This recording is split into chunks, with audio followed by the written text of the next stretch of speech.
High বন্ধুরা, আমি আমার প্রাণ চ্যানেলে চলে এসেছি আবার একটি রেসিপি নিয়ে। সেই রেসিপিটা কিভাবে আমি বানাবো আপনাদেরকে আমি জানিয়ে দিচ্ছি। আজকে আপনাদের ভেজ স্টিম রাইস দেখাবো। আমি এখানে কি কি উপকরণ নিয়েছি আপনাদেরকে দেখিয়ে দিচ্ছি। আমি ভাঙা চাল এখানে নিয়েছি, এটা 500 গ্রামের মতো নিয়েছি। নিয়ে আমি 3-4 ঘন্টার মতন ভিজিয়ে রেখেছিলাম। যতটা বেশি সময় ভিজিয়ে রাখবেন ততটা নরম আর ভালো হবে। আমি ভিজিয়ে রেখেছিলাম, আমি জল ঢেলে নিয়েছি, অল্প জল এতে এখন আছে। আর এখানে আমি 2 রকমের ডাল নিয়েছি, মসুর ডাল আর ছোলার ডাল। ডালটাকেও আমি 2 ঘন্টা ভিজিয়ে রেখেছিলাম, জল ঢেলে এখানে নিয়েছি।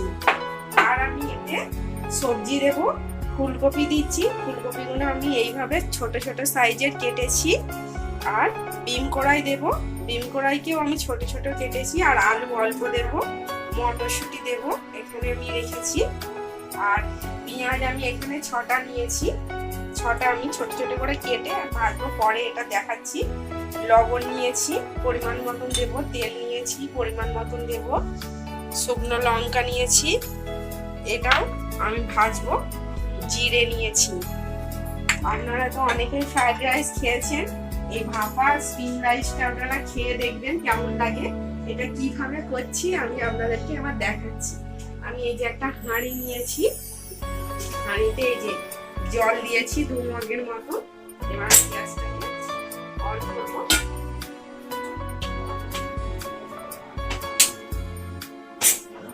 দিয়ে দিয়েছি। এবারে আমি চালটাকে কিভাবে মাখিয়ে নিচ্ছি সেটা আমি দেখিয়ে দিচ্ছি। আমি একটা বড় গামলা নিয়েছি,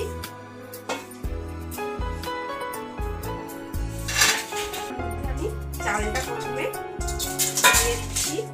এবার আমি ডালটা যে ভিজিয়ে রেখেছিলাম 2 রকম, সেটা এই চালের মধ্যে দিয়ে দিচ্ছি।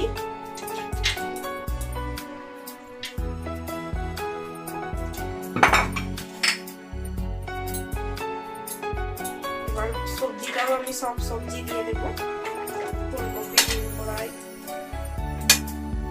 মটরশুঁটি। মটরশুঁটি আমি অল্প রেখে নিচ্ছি, পরে আপনাদেরকে দেখাবো কি করি। আলু দিয়ে দিলাম। এবার আমি লবণ দিচ্ছি, এতে একটু বেশি লবণ দিতে হবে। ফ্রাইড রাইস তো প্রায় খাওয়া হয়, এটা দেখি কেমন খেতে লাগে।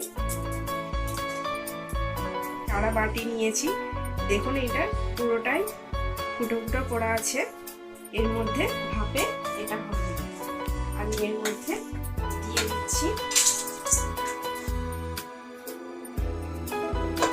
আমি এতটা ভাবে এটাকে মানে নিয়েছি, চালটাকে বেশি নেব না, একটু খালি থাকা অবস্থায় নেবেন, কারণ ফুলে এটা অনেকটাই বেড়ে যাবে। আমি এবার এই হাঁড়ির মধ্যে দেখুন জলটা আমার অনেকটাই গরম হয়ে গেছে। এবার আমি এর মধ্যে এটা বসিয়ে দিচ্ছি, গামলা একটা আমি ঢাকা দিয়ে দিচ্ছি।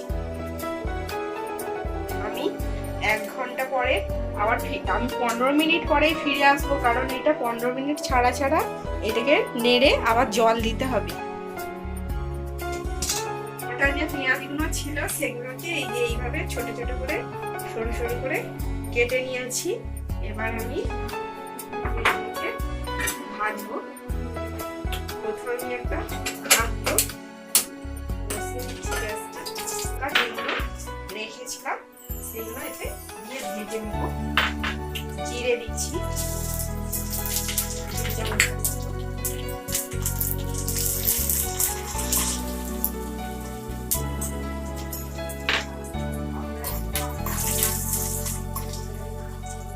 জিরে লঙ্কা ভাজা আমি ভাপা স্টিম রাইসে আমি এতে মাখবো, আপনাদেরকে দেখিয়ে দেবো এটা আমি কি করবো। এটা না দিলে আমার স্বাদটা বোঝাই যাবে না কতটা সুন্দর খেতে লাগবে। লঙ্কা ভাজাটা দিতেই হবে। এবার আমি বাটির মধ্যে এটা ঢেলে নিচ্ছি। লঙ্কা ভাজলেই তার একটা ঝাঁঝ ওঠে, লঙ্কা ভাজার পর একটু নুন দিয়ে দেবেন, তাহলে ঝাঁঝটা কম আসবে। এবার আবারও এর মধ্যে তেল দিয়ে দিচ্ছি, আমি এতেই ভেজে নেব। লবণ দিয়ে দিচ্ছি, আর একটু দিয়ে দেবো।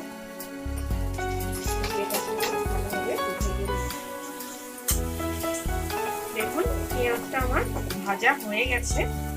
আমি খুব বেশি লাল করে ভাজবো না, আবার খুব কাঁচাও রাখবো না। এবার আমি এটাকে তুলে নেবো এই পাত্রে। দেখুন এইরকম করে আমি তুলে নিচ্ছি। যে মটরটা রেখেছিলাম এটা আমি এতে ভেজে নেব।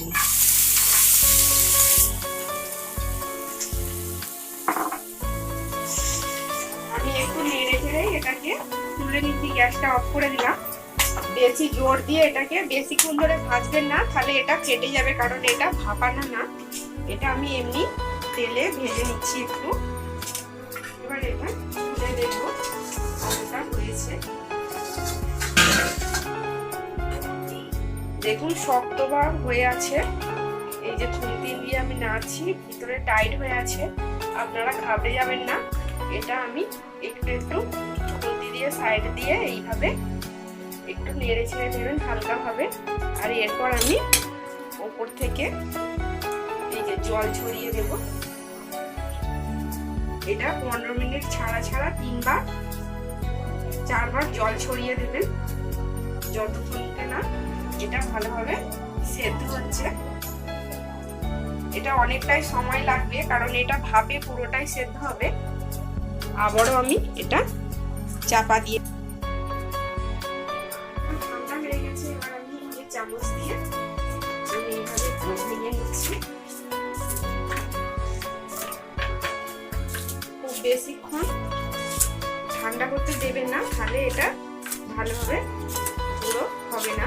এটা হাত দিয়ে করলেও ভালোভাবে গুঁড়ো হবে। আমি হাত চাপা বলে চামচ দিয়ে টমেটো নিয়েছি। দেখুন পাকা টমেটো খুব সুন্দর দেখতে। এইরকম পাকা টমেটো নেবে।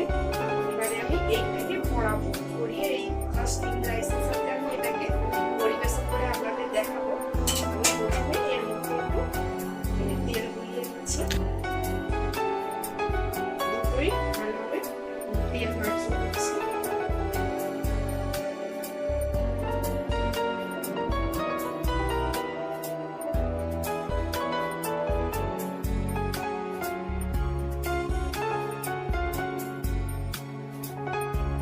গ্যাসটা অন করে দেব।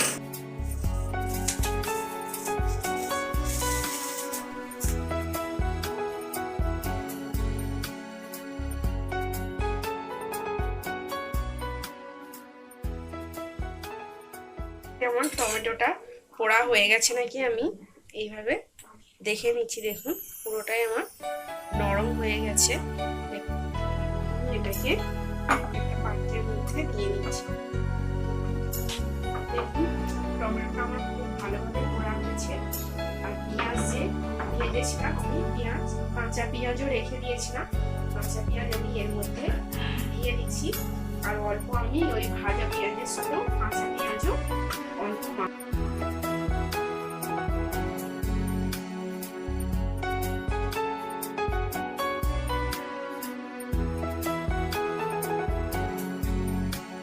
ধনে পাতাটা এতে অবশ্যই দিতে হবে। আমার কাছে ধনে পাতাটা নেই বলে আমি এটা এমনি করছি। আপনারা ধনে পাতাটা দিয়ে করবেন। এই যে কাঁচা পেঁয়াজটা রেখেছিলাম, এই ভাজা পেঁয়াজটা এতে দেব। আর অল্প ভাজা পেঁয়াজ আমি অল্প সরষের তেল দিচ্ছি। পেঁয়াজেতে আমার লবণ দেওয়া ছিল, আমি এতে অল্প দিচ্ছি। আর লঙ্কা ভাজা দিচ্ছি এতে। আর এতেও আমি একটু ভাজা পেঁয়াজও লঙ্কা ভাজা দিচ্ছি। আপনারা কাঁচা পেঁয়াজ দিয়েও খেতে পারেন, শুধু আমি দুরকম দিয়েই খাবো। ভাজা পেঁয়াজের গন্ধটা, ভাজা পেঁয়াজও কেউ ভালোবাসে, তো কাঁচা পেঁয়াজও ভালোবাসে। আপনাদের যেটা পছন্দ আপনারা সেটা দিয়ে খাবেন। সবগুলো দিয়ে খেতেই খুব সুন্দর লাগে এটা। দেখুন আমি দিচ্ছি কতটা ফুলে ফেপে উঠেছে। দেখুন এটা আমার হয়ে গেছে। এবার আমি এটাকে বন্ধ করে দিচ্ছি গ্যাসটা। আপনাদেরকে আমি পরিবেশন করে এটা দেখাচ্ছি। আমি একটা প্লেটের মধ্যে নিয়েছি। এবার আমি যে মটরগুলো ভেজে রেখেছিলাম এটা ডেকোরেশন করবো বলে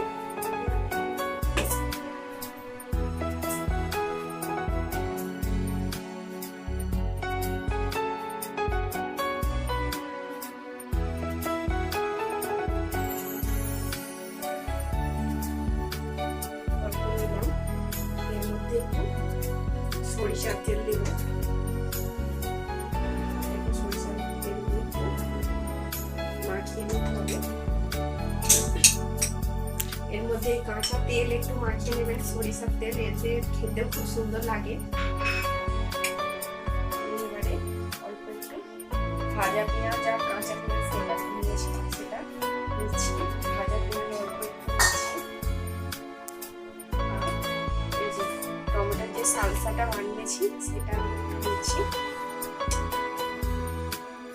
এটা ফ্রাইড রাইস নয়, স্টিম রাইস, এটা স্টিমেই হয়েছে। খেতে খুব সুন্দর। আপনারা বাড়িতে বানাবেন। আর কেমন লাগলো আমাকে কমেন্ট করে অবশ্যই জানাবেন। আর কেউ যদি আমার চ্যানেলে নতুন হয়ে থাকে তাহলে সাবস্ক্রাইব করতে ভুলবেন না আমার নিত্য নতুন রেসিপি দেখার জন্য। ধন্যবাদ বন্ধুরা।